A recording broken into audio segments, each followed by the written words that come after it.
Those of you familiar with Byzantine music will know that our music is both monophonic and a cappella. Monophonic meaning using a single melody rather than harmony, and a cappella meaning using only the human voice rather than any instruments. So, is there any significance to this? Is there any reason for this? Well, there is, and that is what we're going to talk about. So there's a very deep spiritual meaning behind the way we do things in our chanting.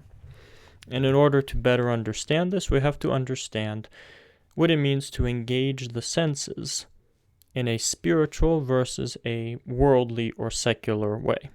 Well, many of the things in our faith, in our church, we have icons and incense and Holy Communion and chanting. All of these things engage our senses, and that's a good thing.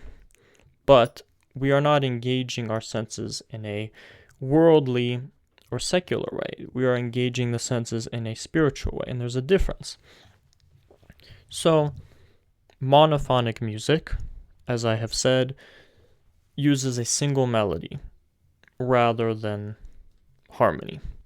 And what this does is it creates a pure sound which emphasizes the main melody and therefore the text that is being chanted. Our main purpose really when we chant is to amplify the text. The melody that we chant amplifies and helps us to understand the meaning of the text. So the monophonic chanting helps with this. Now, polyphonic chanting, by its nature, basically distracts to some degree from the text due to the multiple layers of sound. This is inevitable. Again, because of the multiple layers of sound within this type of music. In general, the multiple layers of sound engages the senses in a more worldly, secular way.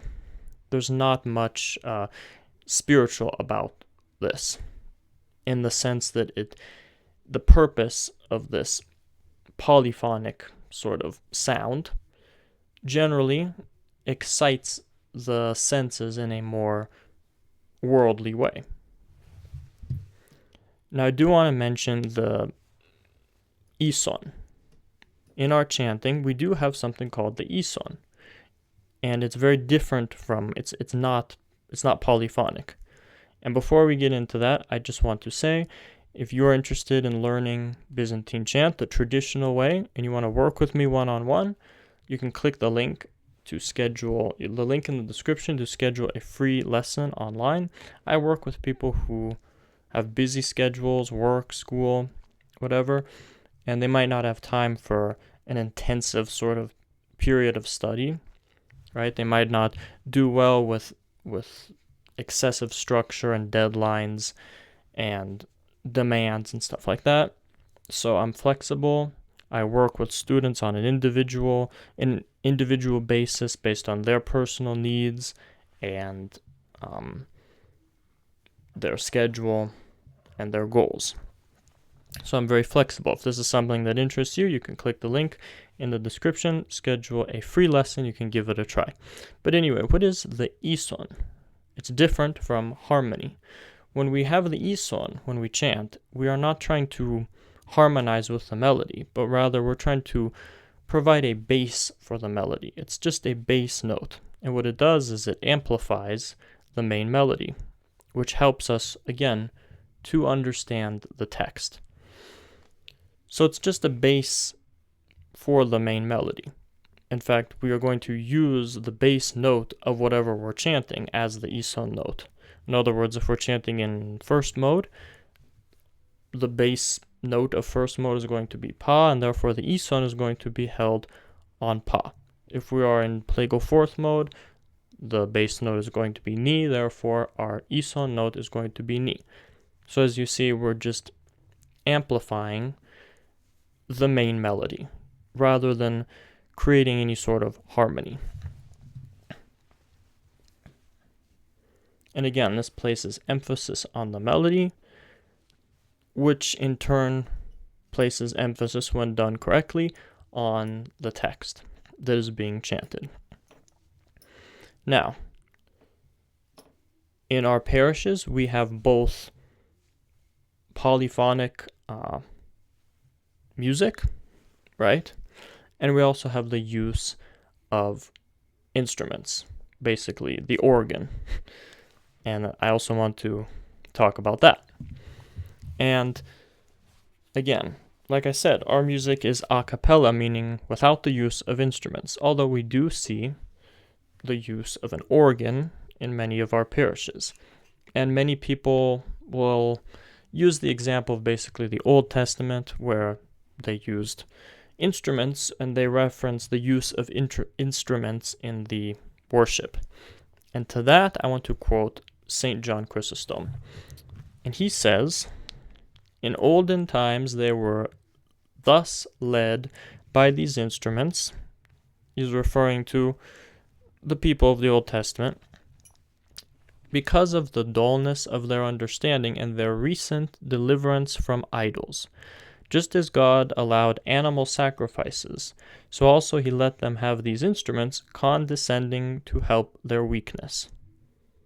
So that's a pretty good explanation of why basically they had instruments and they used instruments at that time, but that doesn't necessarily mean that we should be using instruments in our worship now. The Christian worship is of a much higher level than the worship in the Old Testament, right? Many things that were done in the Old Testament are not done now by Christians. And Jesus talked quite a bit about that in the New Testament and the Gospels. Not everything that was commanded in the Old Testament and that was done in the Old Testament applies to Christians. In many ways, there is a higher standard for us Christians to follow. Now, what's interesting here is what's implied here is that the use of instruments is not the ideal situation for church music, right? It's not the highest level spiritually. It's more of what we would call an economia, an exception. And it can be a stepping stone for those who are not used to what we would call the pure form of chanting, which is the monophonic a cappella Byzantine chanting. But again, our goal is the most pure form, because that helps us to understand the text, and understanding the text is our goal, because our theology is contained within the text. So the main point here is that the way our chanting is done, again, monophonic and a cappella, it has a spiritual purpose. There is a reason that we do things the way that we do, and that's why we have to be very attentive to that. We have to be aware of that, and we have to be faithful to that tradition. So I hope this was helpful to understand why we do things the way we do in our chanting.